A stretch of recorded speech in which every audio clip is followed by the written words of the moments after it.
قال النبي صلى الله عليه وسلم شعبان شهري ورمضان شهر الله ببركته إن الله وملائكته يصلون على النبي يا أيها الذين آمنوا صلوا عليه وسلموا تسليما اللهم صل على سيدنا ومولانا محمد وعلى آل سيدنا وأصحاب سيدنا ومولانا محمد وبارك وسلم وصل عليه الصلاة والسلام عليك يا سيدي يا رسول الله وعلى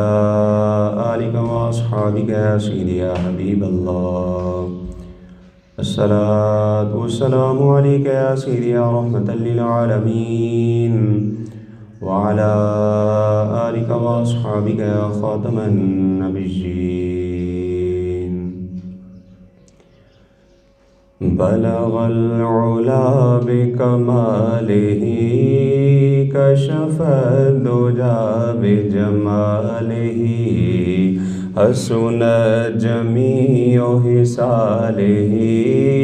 صلوا عليه وآله صلوا عليه وآله صلوا عليه وآله صلوا علیہ وآلہ سر عرش پر ہے تیری گزر دل فرش پر ہے تیری نظر آقا سر عرش پر ہے تیری گزر دل فرش پر ہے تیری نظر ملکوت و ملک میں کوئی شے ملکوت و ملک میں کوئی شے نہیں وہ جو تجھ پہ آیا نہیں صلو علیہ وآلہ صلو علیہ وآلہ صلو علیہ وآلہ صلو علیہ وآلہ کروں تیرے نام پہ جاں فدا نہ بس ایک جاں دو جہاں فدا کروں تیرے نام پہ جاں فدا نہ بس ایک جاں دو جہاں فدا دو جہاں سے بھی نہیں جی برا دو جہاں سے بھی نہیں جی برا دو جہاں سے بھی نہیں جی برا کروں کیا کروڑوں جہاں نہیں پڑھیے صلو علیہ وآلہ صلو علیہ وآلہ صلو علیہ وآلہ صلو علیہ وآلہ کرو مدح اہل دول رضا پڑے اس بلا میں میری بلا کرو مدح اہل دول رضا پڑے اس بلا میں میری بلا اعلیٰ حضرت فاضل بریلوی رحمت اللہ تعالیٰ علیہ کو ریاست نان پارا کے ایک سردار نے کہا کہ میرے نام کے آپ اشعار لکھ کر دیں میری شان میں کچھ اشعار لکھیں تو اعلیٰ حضرت فاضل بریلوی رحمت اللہ تعالیٰ علیہ نے اس ریاست نان پارا کے صاحب کے لیے شعر نہیں لکھے بلکہ حبیب خدا کے لیے نعت لکھ دی ہے اعلیٰ حضرت فاضل بریلی رحمت اللہ تعالیٰ علیہ اس نعت کے آخر میں فرماتے ہیں کہ کرو مدح اہل دول رضا، پڑے اس بلا میں میری بلا، کرو مدح اہل دول رضا، پڑے اس بلا میں میری بلا، میں گدا ہوں اپنے کریم کا، میں گدا ہوں اپنے کریم کا، میں گدا ہوں اپنے کریم کا، میرا دین پارائے نہ نہیں، میں گدا ہوں اپنے کریم کا، میں گدا ہوں اپنے کریم کا، میں گدا ہوں اپنے کریم کا، مانگنے کا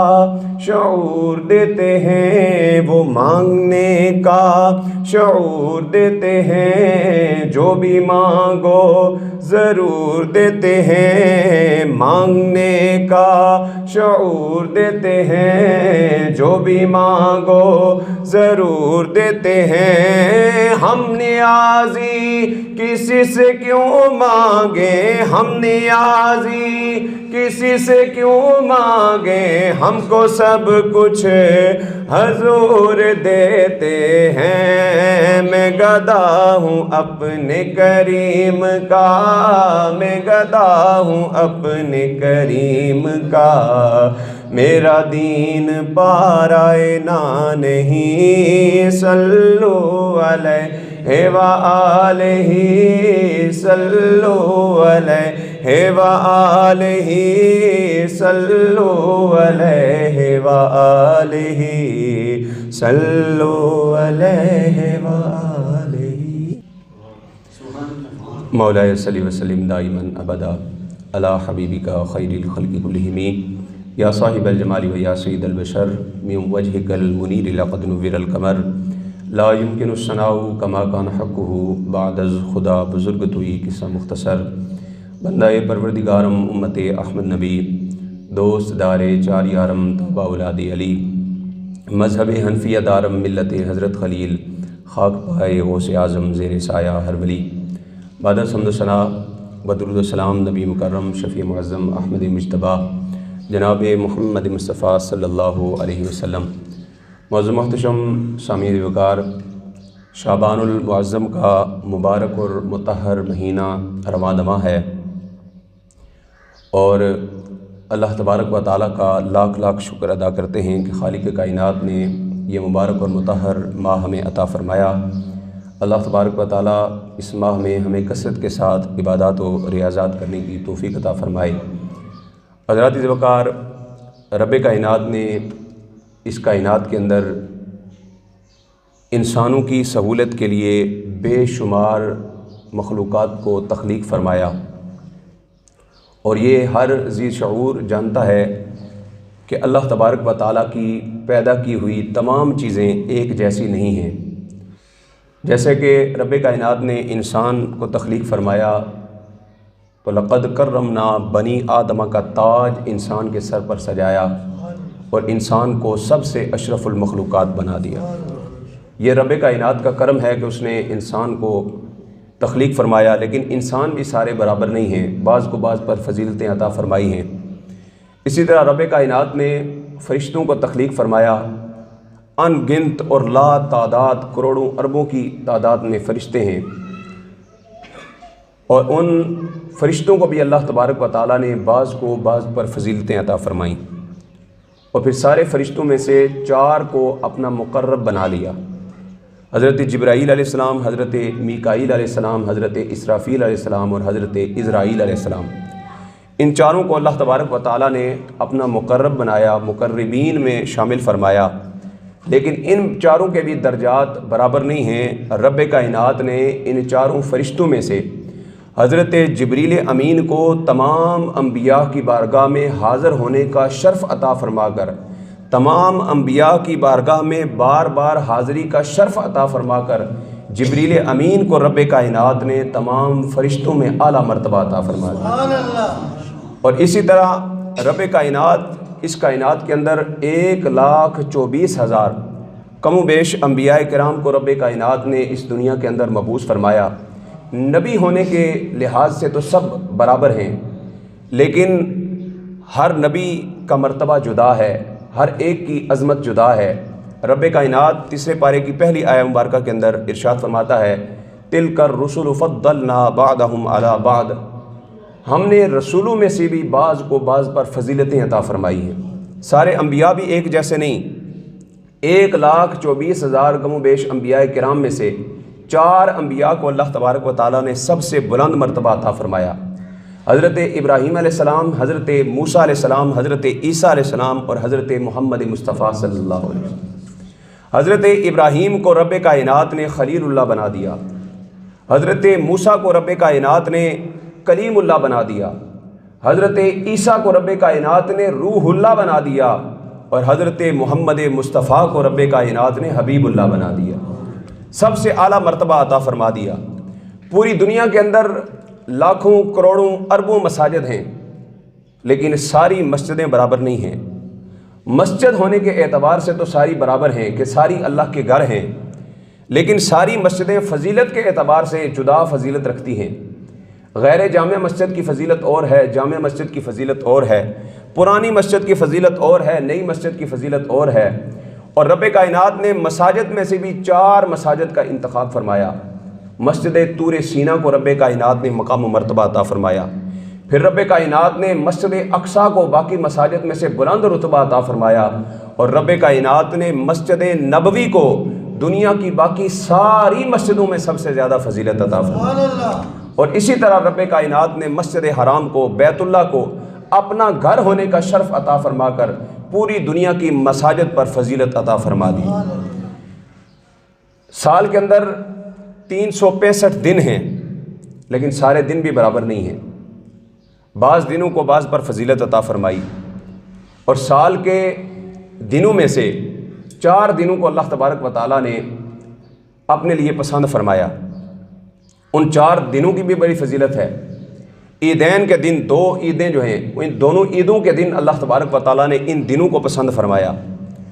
اور پھر رب کائنات نے یوم عاشور یعنی 10 محرم الحرام کا جو دن ہے، اللہ نے اس کو اپنے لیے پسند فرمایا۔ پھر یوم عرفہ، جب عرفات کے اندر حاجی جس دن جمع ہوتے ہیں، اللہ تبارک و تعالیٰ نے اس دن کو اپنے لیے پسند فرما کر باقی دنوں پر فضیلت عطا فرما دی۔ اسی طرح راتیں بھی سال کے اندر 365 ہیں، لیکن ساری راتیں بھی ایک جیسی نہیں ہیں۔ رب کائنات نے راتوں میں سے بھی بعض کو بعض پر فضیلت عطا فرمائی ہے۔ اللہ تبارک و تعالیٰ نے ہفتے کے 7 دنوں میں سے جمعے کی رات کو سب سے زیادہ بلند مرتبہ عطا فرمایا۔ اور پھر رب کائنات نے سال کے ایام میں سے جو عیدین کی راتیں ہیں، اللہ تبارک و تعالیٰ نے ان کو باقیوں پر فضیلت عطا فرما دی۔ پھر رب کائنات نے شب برات کو مرتبہ عطا فرمایا، اور لیلۃ القدر کے بارے میں فرمایا لیلۃ القدر خیر من 1000 شہر، فرمایا یہ وہ ایک رات ہے جس ایک رات کی عبادت 1000 مہینوں سے بھی زیادہ فضیلت رکھتی۔ اس طرح رب کائنات نے ان کو بھی فضیلتیں عطا فرما دیں۔ پھر سال کے اندر 12 مہینے ہیں، لیکن سارے مہینے بھی ایک جیسے نہیں ہیں۔ رب کائنات کی بارگاہ کے اندر ہر مہینے کی الگ الگ فضیلت ہے۔ سارے مہینے اللہ تبارک و تعالیٰ کی بارگاہ میں الگ حیثیت رکھتے ہیں، لیکن سال کے 12 مہینوں میں سے 4 مہینوں کو اللہ تبارک و تعالیٰ نے مرتبہ عطا فرمایا، جن کو حرمت والے مہینے کہا جاتا ہے۔ رجب المرجب، شعبان المعظم، رمضان المبارک اور محرم الحرام، ان 4 مہینوں کو رب کائنات نے مرتبہ عطا فرمایا۔ ہر ماہ کی الگ الگ اپنی جگہ پر بڑی فضیلت ہے، لیکن آج اس ماہ کی مناسبت سے جو آپ کے سامنے میں حدیث مبارکہ پیش کرنے لگا ہوں، یہ فضیلت جو حضور نے اس حدیث میں بیان فرمائی ہے، یہ کسی اور ماہ کو حاصل نہیں ہوئی۔ میرے آقا دو عالم صلی اللہ علیہ وسلم نے ارشاد فرمایا شعبان شہری و رمضان شہر اللہ، شعبان میرا مہینہ ہے اور رمضان اللہ کا مہینہ ہے۔ اور شعبان المعظم کو رب کائنات کے محبوب نے اپنا مہینہ قرار دے کر باقی مہینوں میں سب سے زیادہ فضیلت عطا فرما دی۔ ارے جب تک بکے نہ تھے کوئی پوچھتا نہ تھا، آقا آپ نے خرید کر انمول کر دیا۔ ہم سوچتے ہیں کہ ربیع الاول حضور کا مہینہ ہے، لیکن آقا نے فرما دیا کہ شعبان المعظم میرا مہینہ ہے۔ اللہ کا احسان ہے شعبان معظم، اللہ کا احسان ہے شعبان معظم، ایک تحفہ رحمان ہے شعبان معظم۔ اور بتلایا ہے سرکار نے جس ماہ کو اپنا، بتلایا ہے سرکار نے جس ماہ کو اپنا، وہ ماہ معظم ہے شعبان معظم، وہ ماہ مبارک ہے شعبان معظم۔ اللہ تبارک و تعالیٰ نے شعبان کو باقی مہینوں میں سب سے زیادہ فضیلت عطا فرمائی، اور میرے آقا دو عالم صلی اللہ علیہ وسلم نے اس ماہ کو اپنا مہینہ قرار دیا، اپنا مہینہ، اپنے کے ساتھ نسبت عطا فرما کر حضور نے کتنی اس کو عظمتیں عطا فرمائیں۔ اور غنیۃ الطالبین کے اندر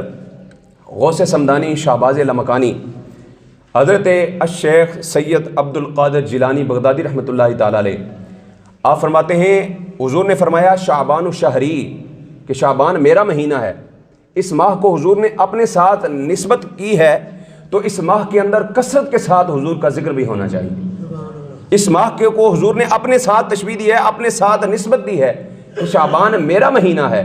اور حضرت غوث اعظم فرماتے ہیں اس ماہ کے اندر ہمارے علاقے کے لوگ کثرت کے ساتھ حضور کی بارگاہ میں درود پڑھا کرتے تھے، کثرت کے ساتھ حضور کی بارگاہ میں درود و سلام کے نذرانے پیش کیا کرتے تھے، کیونکہ حضور نے فرمایا ہے شعبان شہری و رمضان شہر اللہ، شعبان میرا مہینہ ہے، رمضان اللہ کا مہینہ ہے۔ تو حضور کا مہینہ جب جب سال میں آتا تھا، لوگ کثرت کے ساتھ حضور کی بارگاہ میں درود کے نذرانے پیش کیا کرتے تھے۔ درود اس پر کہ جس کا نام تسکین دل و جاں ہے، درود اس پر کہ جس کا نام تسکین دل و جاں ہے، درود اس پر کہ جس کے خلق کی تفسیر قرآن ہے، درود اس پر کہ جس کی بزم میں قسمت نہیں سوتی، اور درود اس پر کہ جس کے ذکر سے سیری نہیں ہوتی، اور درود اس پر تبسم جس کا گل کے مسکرانے میں، درود اس پر تبسم جس کا گل کے مسکرانے میں، اور درود اس پر کہ جس کا فیض ہے سارے زمانے میں، اور درود اس پر کہ جس کا تذکرہ عین عبادت ہے، درود اس پر کہ جس کا تذکرہ عین عبادت ہے، درود اس پر کہ جس کی زندگی رحمت ہی رحمت ہے، اور درود اس پر جو صدر محفل تھا پاک بازوں میں، اور درود اس پر کہ جس کا نام لیتے ہیں نمازوں میں۔ آقا دو عالم صلی اللہ علیہ وسلم کی بارگاہ میں اس ماہ میں کثرت کے ساتھ درود پاک پیش کیا جاتا تھا، اور آقا دو عالم صلی اللہ علیہ وسلم نے اس ماہ کو کتنا پسند فرمایا کہ حضور کثرت کے ساتھ اس ماہ کے اندر روزوں کا اہتمام فرمایا کرتے تھے۔ سنن نسائی شریف کی حدیث مبارکہ ہے، حضرت اسامہ بن زید رضی اللہ تعالیٰ عنہ سے مروی ہے، وہ فرماتے ہیں میں نے آقا دو عالم صلی اللہ علیہ وسلم کی بارگاہ میں عرض کی یا رسول اللہ کیا وجہ ہے کہ شعبان کے مہینے کے اندر آپ کثرت کے ساتھ روزے رکھتے ہیں، اس کی کیا وجہ ہے؟ تو آقا دو عالم صلی اللہ علیہ وسلم نے ارشاد فرمایا رجب اور رمضان کے درمیان میں یہ مہینہ آتا ہے، اور لوگ اس ماہ کی فضیلتوں سے غافل ہیں۔ اس ماہ کے اندر لوگوں کے اعمال رب العالمین کی بارگاہ میں پیش کیے جاتے ہیں، رب العالمین کی بارگاہ میں اس ماہ میں لوگوں کے اعمال پیش کیے جاتے ہیں، اور فرمایا میں روزہ اس لیے رکھتا ہوں کہ میں چاہتا ہوں کہ جس وقت رب کی بارگاہ میں میرا نامہ اعمال پیش ہو اس وقت میں روزے کی حالت میں ہوں، اس وقت میرا روزہ ہو جب رب کی بارگاہ میں میرا نامہ اعمال پیش ہو۔ ام المومنین حضرت سیدتنا عائشہ صدیقہ رضی اللہ تعالیٰ عنہ سے مروی ہے،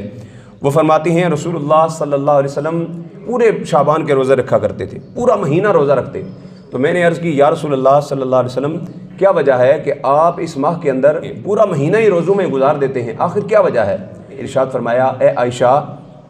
اس ماہ کے اندر اللہ تبارک و تعالیٰ مرنے والوں کے نام فرشتوں کے سپرد کر دیتا ہے۔ آقا دو عالم صلی اللہ علیہ وسلم نے فرمایا میں روزہ اس لیے رکھتا ہوں کہ جب میرا وقت رخصت آئے اس وقت میں روزے کی حالت میں ہوں، جب میرا وقت رخصت آئے میں اس وقت روزے کی حالت میں ہوں، میں روزہ رکھے ہوئے ہوں۔ اچھا بے شمار شعبان المعظم کے حوالے سے احادیث مبارکہ ہیں، لیکن ان تمام احادیث کا نچوڑ یہ نکلتا ہے کہ شعبان معظم کے مہینے کے اندر کثرت کے ساتھ عبادات و ریاضات کرنی چاہیے، کثرت کے ساتھ روزہ رکھنے کی کوشش کرنی چاہیے، روزہ رکھنے کی سعادت حاصل کرنی چاہیے۔ اور وہ بندہ اس ماہ کے اندر روزہ نہ رکھے جو بندہ اتنا کمزور ہو کہ اگر شعبان کے روزے رکھے گا تو وہ رمضان المبارک کے روزے رکھتے ہوئے اسے دقت ہوگی، پریشانی ہوگی، وہ رمضان کے روزے نہیں رکھ سکے گا، تو اس کے لیے حکم شرع یہ ہے کہ وہ شعبان کے روزے نہ رکھے۔ لیکن جو بندہ صحت مند ہو وہ اس ماہ کے اندر روزے رکھے، اس کی فضیلتوں کو حاصل کرے، اور جب اس ماہ کے اندر وہ روزے رکھے گا تو روزہ رکھنے کی عادت بن جائے گی، تو رمضان کے روزے رکھنا اس کے لیے آسان ہو جائے گا۔ اور غنیۃ الطالبین کے اندر حضرت انس بن مالک رضی اللہ تعالیٰ عنہ سے مروی روایت ہے، وہ فرماتے ہیں جو ہی شعبان المعظم کا چاند نظر آتا تھا، جو ہی ہر سال شعبان المعظم کا چاند نظر آتا تھا، صحابہ کرام تلاوت قرآن کرنا شروع کر دیتے تھے، قرآن کی تلاوت کرنا شروع کر دیتے تھے جو ہی شعبان کا چاند نظر آتا۔ ہمارا حال کیا ہے؟ ہم رمضان کا انتظار کرتے ہیں، وہ رمضان آوے چلو پھر قرآن پاک پڑھیں گے، اور وہ بھی بعض خوش نصیب قسمت والے لوگ جن کی بچپن سے تربیت ہوئی ہوتی ہے، وہ رمضان المبارک میں قرآن پاک پڑھنے کی سعادت حاصل کر سکتے ہیں۔ تو بعض ایسے بھی بد نصیب ہیں جنہوں نے قرآن پڑھنا سیکھا ہی نہیں ہوتا، وہ رمضان میں سحر و افطار کے علاوہ ان کو کچھ پتہ ہی نہیں ہوتا، بس صبح اٹھ کے سحری کھانی ہے، سارا دن بھوکھا گزارنا ہے، اور شام کو دسترخوان پہ جو ہے وہ کھانے پینے کی اشیاء کا انبار لگانا ہے، اور بیٹھ کر جو ہے وہ اپنا پیٹ بھرنا ہے سکون کے ساتھ، نہ کسی اور چیز کا پتہ، بس یہ ہم تو اللہ تبارک و تعالیٰ کا فرض ادا کر رہے ہیں، ہم تو روزہ رکھ رہے ہیں، معاذ اللہ ثم معاذ اللہ۔ تو اللہ تبارک و تعالیٰ توفیق عطا فرمائے تو اس ماہ کے اندر کثرت کے ساتھ روزے بھی رکھنے چاہیے اور قرآن کی تلاوت بھی کرنی چاہیے۔ جو لوگ رمضان المبارک میں قرآن کی تلاوت شروع کرتے ہیں اور قرآن مکمل کر لیتے ہیں، ایک قرآن پاک ختم کرتے ہیں، انہیں چاہیے کہ وہ شعبان المعظم کے مہینے میں قرآن کی تلاوت شروع کر دیں، تاکہ ہر سال وہ ایک قرآن مجید کی تلاوت کرتے تھے، اس سال وہ 2 بار قرآن کی تلاوت کر سکیں۔ بلند آواز سے کہیں نا سبحان اللہ۔ تھوڑے سے سست پہ گئے، ذرا اونچی آواز میں رکھو سبحان اللہ۔ یہ جو عملی باتیں ہوتی ہیں نا، یہ تھوڑی سی سست کر دیتی ہیں، جو معجزات کرامات ہوتے ہیں نا وہ ذرا بلے بلے رہتی ہے نا، اٹھے رہتے ہیں لوگ۔ تو اس لیے اس ماہ کے اندر کثرت کے ساتھ قرآن پاک کی تلاوت کا مزاج بنائیں، کوشش کریں۔ جو لوگ رمضان کریم میں مکمل نہیں کر سکتے، قرآن پاک کی تلاوت شروع کرتے ہیں، شیطان وسوسے ڈالتا ہے، تو بندہ جو ہے وہ سستی کا شکار ہو کر قرآن مجید کی تلاوت شروع تو کرتا ہے لیکن مکمل نہیں کر سکتا۔ اس کو بھی چاہیے کہ وہ اس ماہ میں شروع کر دے، تاکہ کسی بھی سستی قائلی کی وجہ سے اس کی قرآن کی تلاوت مکمل ہونے میں کوئی چیز رکاوٹ نہ بن سکے، وہ رمضان تک کم از کم جا کے پورے قرآن مجید کی تلاوت جو ہے وہ کر لے۔ اور جو لوگ قرآن مجید نہیں سیکھے ہوئے، انہیں چاہیے کہ وہ قرآن مجید کی تلاوت کرنا سیکھیں، تجوید و قرات کے ساتھ سیکھیں۔ لیکن جو ایسے بزرگ ہیں جو عمر کے اس حصے تک پہنچ چکے ہیں کہ نہ ان کی آنکھیں ساتھ دیتی ہیں، نہ زبان ساتھ دیتی ہے، نہ ذہن ساتھ دیتا ہے، تو انہیں چاہیے کہ وہ اس ماہ کے اندر کثرت کے ساتھ حضور کی بارگاہ میں درود پاک کا نذرانہ دیں، کثرت کے ساتھ حضور کی بارگاہ میں درود پاک کا تحفہ پیش کیا کریں۔ اور حضرت انس بن مالک رضی اللہ تعالیٰ عنہ مزید فرماتے ہیں کہ شعبان المعظم کا مہینہ آتے ہی صحابہ اپنی مالوں کی زکوٰۃ ادا کر دیا کرتے تھے۔ کہہ دیں نا سبحان اللہ۔ صحابہ اپنی مالوں کی زکوٰۃ ادا کر دیا کرتے تھے، لہٰذا جو مالدار حضرات ہیں انہیں چاہیے کہ وہ اس ماہ کے اندر اپنے مالوں کی زکوٰۃ نکالیں،